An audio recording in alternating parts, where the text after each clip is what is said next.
जय जिनेंद्र बंधुओं, आज हम पारस चैनल के माध्यम से एक ऐसे स्थान का आपको दर्शन कराने जा रहे हैं जो कि इस पंचम काल में भी जहाँ पे अतिशय विद्यमान है और वहाँ पर समोसरण लगता है। झांसी जिले के अंतर्गत झांसी से 120 किलोमीटर दूर एक छोटा सा गांव है और जिस गांव का नाम है तोड़ी फतेहपुर। उस तोड़ी फतेहपुर में हर माह के कृष्ण पक्ष में 12, 13, 14 अमावस्या के दिन मेला लगता है। सैकड़ों की संख्या में वहाँ भक्त आते हैं और अपनी मन की मुरादें पाके जाते हैं। आज भी जब पार्श्वनाथ भगवान की अस्सयकारी प्रतिमा का मंदिर जो कि तोड़ी फतेहपुर में विराजमान है और जहाँ पर जब दरबार लगता है उस दरबार में हम प्रश्न करते हैं और हमें उन प्रश्नों का उत्तर मिलता है। और तोड़ी वाले बाबा का तो ये चमत्कार है कि रोते रोते आते हैं और हंसते हंसते जाते हैं। आपने अपने जीवन में अगर तोड़ी फतेहपुर के दर्शन नहीं किए हैं तो जरूर एक बार जाना और पार्श्वनाथ भगवान के दरबार में जाकर के श्रीफल अर्पण करके अपने मन की मुरादों को पाना।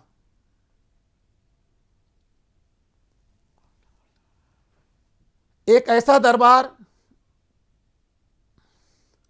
जहां सब बीमार व्यक्ति आता है वो स्वस्थ होके जाता है, जो लंगड़ा के आता है वो चल के जाता है। कहते हैं किसी का कैंसर ठीक हो रहा है, कई प्रकार की आदि व्याधि दूर होती है। ऐसा दरबार तोड़ी वाले बाबा के दरबार में आप जरूर आएं और आइए हम वहाँ तोड़ीपुर वाले बाबा के प्रवचन और आपको वहाँ के दर्शन कराते हैं पारस चैनल के माध्यम से। आप देखते रहिए तोड़ी वाले बाबा अस्सयकारी भगवान पार्श्वनाथ भगवान के दर्शन कर अपने जीवन को धन्य करें।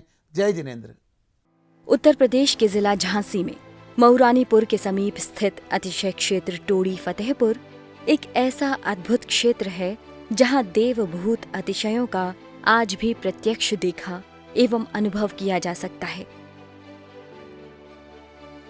तथा जहां मात्र वीतरागी जिनेंद्र भगवान के अलावा अन्य किसी भी प्रकार के मिथ्यात्व पोषक देवी देवताओं की पूजा भक्ति आदि न होती है और न ही प्रत्यक्ष अथवा परोक्ष रूप से ऐसी प्रेरणा दी जाती है, बल्कि दृढ़ता पूर्वक गृहीत मिथ्यात्व पोषक क्रियाओं रागी देवी देवताओं आदि की मान्यता को छुड़ाकर वीतरागी देव शास्त्र गुरु का सदाचारी श्रावक बनने का रास्ता बताया जाता है। क्षेत्र पर आज भी रत्न वृष्टि देखने को मिलती है। वर्ष 2021 के भाद्र पक्ष में क्षेत्र पर अढ़ाई द्वीप विधान संपन्न किया गया। नियम त्याग पवित्रता एवं श्रावकों द्वारा लगातार एक अन्न का भोजन किया गया, जिसके फलस्वरूप हवन की पूर्णाहुति के कुंड से लगातार घी का निकलना प्रत्यक्ष चमत्कार को दर्शाता है। अपना जीवन काल भगवान की भक्ति में ही समाप्त कर देते हैं। जितनी उनकी आयु होती है वह उस आयु को उनकी भक्ति में पूर्ण कर देते हैं। जब मनुष्य गति को धारण करता है जीव,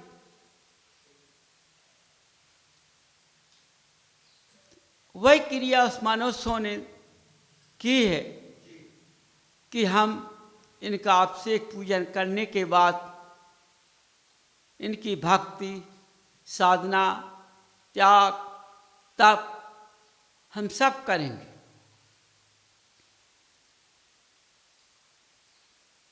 इनका करने से हमारा जीव की पर्याय बदल जाती है। मनुष्य गति को धारण करने, क्योंकि मनुष्य के बिना तप नहीं होता है, पुद्गल के बिना तप नहीं होता है। ये भक्ति तो कर सकता है लेकिन तप नहीं कर सकता है, साधना नहीं कर सकता है। ये मनुष्य कर सकता है, क्योंकि जब जीव पर्याय को बदलता है, मनुष्य गति में आता है, तो मनुष्य गति में सारी क्रियाएं बदल जाती हैं, जिसके कारण मनुष्य के द्वारा जीव का आना जाना हो जाता है, या भगवान की भक्ति करने से जीव की पर्याय सुधर जाती है और जन्म मरण का चक्कर छूट जाता है। और किसी गति में नहीं छूटता है, ये मनुष्य गति के द्वारा ही होता है, किसी गति के द्वारा नहीं होता है। इसलिए मनुष्य गति को महान माना गया है। मनुष्य गति इतनी महान है, एक रत्न है।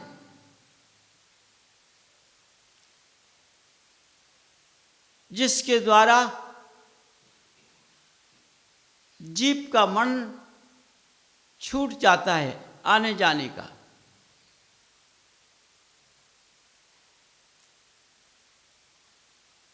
इसलिए मनुष्य को अपनी पात्रता को बनाना बहुत जरूरी है।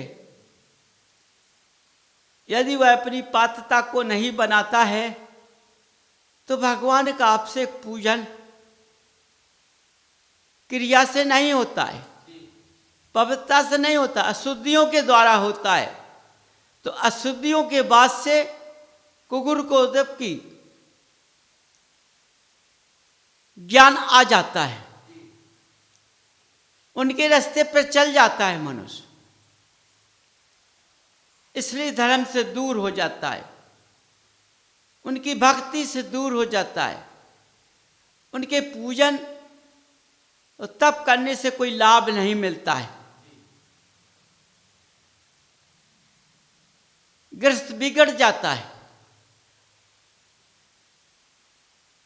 गृहस्थ में शुद्धियां नहीं होती हैं, अशुद्धियां छा जाती है। उस कुबुद्धि के कारण गृहस्थ के अंदर नरकों का वास हो जाता है। नरकों का वास कैसा कि उस गृहस्थ के अंदर कलह का वास पैदा हो जाता है, माने एक दूसरे के अंदर प्रेमता मित्रता व्यवहार खत्म हो जाती है,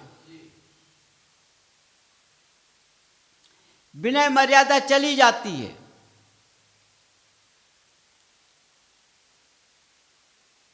समझो, जब एक गृहस्थ के अंदर नहीं होता है तो वहाँ धर्म का अंश नहीं होता है, और जहाँ धर्म का अंश होता है वहाँ स्वर्गों का वास होता है।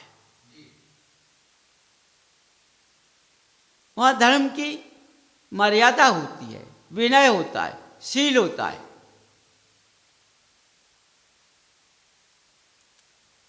इसलिए बंधुओं, हमें अपनी पात्रता का सुधार करना है। जब हमारी पात्रता सुधरेगी तो हमारे अंदर का ज्ञान भी सुधरेगा। जब हमारा ज्ञान सुधर जाएगा तो हमारा चात भी बन जाएगा, हमारा चात बिगड़ेगा नहीं। जब चात्र हमारा बन जाएगा तभी हम रत्न बन सकते हैं, नहीं तो रत्न नहीं बन सकते। समझो, जैसे सोने को शुद्ध करने के लिए कितना तपाना पड़ता है तब वह शुद्ध होता है, नहीं तो खोटा होता है। तो एक धर्म की जो रूपरेखा है, ये रास्ता है, अभिषेक है, पूजन है, ये तुम्हारी क्रिया है। इसको सही रास्ते पर चलने से हमारा सुधार होगा। जब हम मनुष्य गति में सही मनुष्य बन सकते हैं, नहीं तो मनुष्य गति में जन्म तो लिया है, लेकिन हमारी क्रिया सही न होने के कारण, अशुद्धियों के वास के कारण हम मनुष्य गति में तो हैं, लेकिन हमारा विवेक चला गया है। जब हमारे पास में विवेक नहीं रहा है तो हम इनका पूजन और अभिषेक करने से हमें कोई लाभ नहीं होता है, हमें उसका ज्ञान नहीं दौड़ेगा, हम इस मनुष्य गति से उद्धार नहीं कर पाएंगे, ऊंचे रास्ते पर नहीं पहुंच पाएंगे, नीचे चले जाएंगे। मैंने जन्म किस लिए लिया है? नीचे के लिए नहीं लिया है, मैंने ऊपर के लिए लिया है कि हमारा जन्म मरण का चक्कर छूट जाए, ऐसी शिला पर हम बैठ जाए। कब बैठ पाओगे? जब अपना सुधार करोगे। बिना सुधार के कुछ नहीं होता है।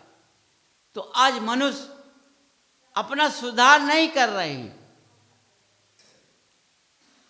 नीचे गिर रहे हैं। लालच और लोभ के कारण अपने शरीर को, माने पुद्गल को कहां गिरा दिया है, कितना पीड़ित कर लिया है। आज किसी का पुद्गल पवित्र नहीं है, पीड़ित है, क्योंकि मनुष्यों ने अपने आचार विचारों को छोड़ दिया है।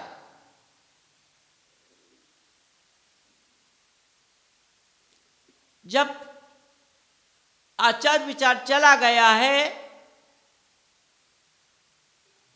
तो उसके अंदर के भाव बदल गए।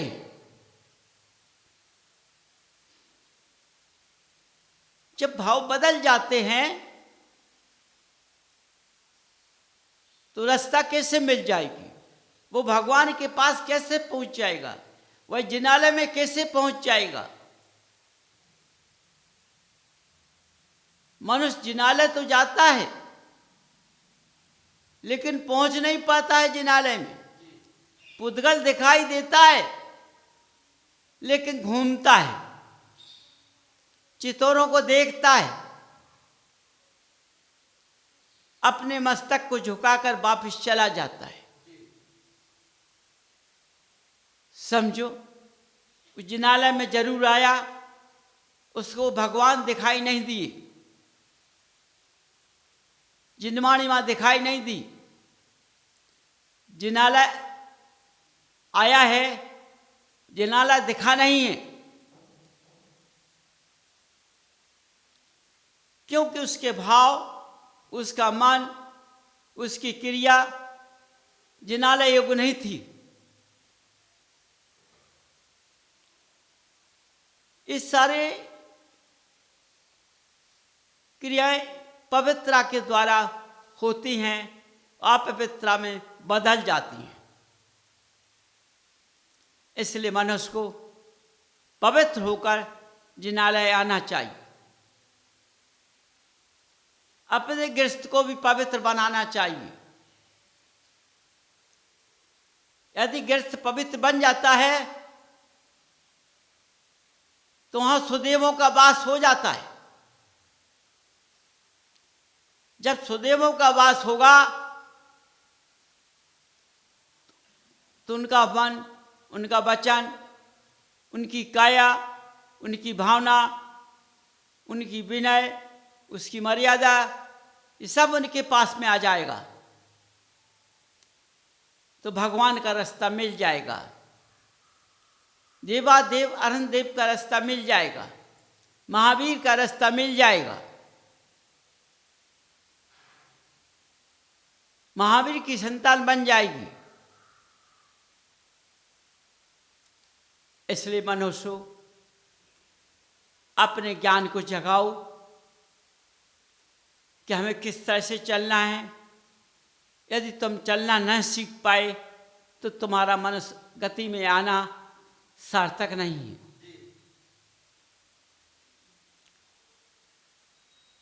रास्ते को ढूंढो, उसका खोज करो, उस रास्ते पर चलो। समझो, यदि तुमने इसको पकड़ लिया तुम्हें सच्चा रास्ता मिल जाएगा। इसी मनुष्य गति से तुम जो तुमने जन्म लिया है, इन कर्मों को काटने के लिए एक कर्म कट करके उच्च रास्ते पर पहुंच जाओगे। मनुष्य गति से ही हर एक का रास्ता मिलता है। नरकों का रास्ता मनुष्य गति से मिलता है, व्यंतरों का रास्ता मनुष्य गति से मिलता है, देवादेव अरहंदेव का रास्ता मनुष्य गति से मिलता है। समझो, इसलिए जब ऐसे रास्ते हमें मिलते हैं तो हमें उस रास्तों में पाने के लिए हमें अपने विचारों को बदलना चाहिए, अपनी भावना को बदलना चाहिए, अपनी क्रिया को बदलना चाहिए। जब तक हम सही मार्ग पर नहीं आएंगे, जब तक रास्ता मिलने वाला नहीं है। क्योंकि आज रास्ता बताने वाले बहुत कम हैं। इसलिए बंधुओं, अपना रास्ता स्वयं पकड़ लीजिए महावीर की आभा से, और उस रास्ते पर अपना पैर जमाइए। ऐसा पैर जमाना है कि टिके ना, ऐसा मजबूत जम जाए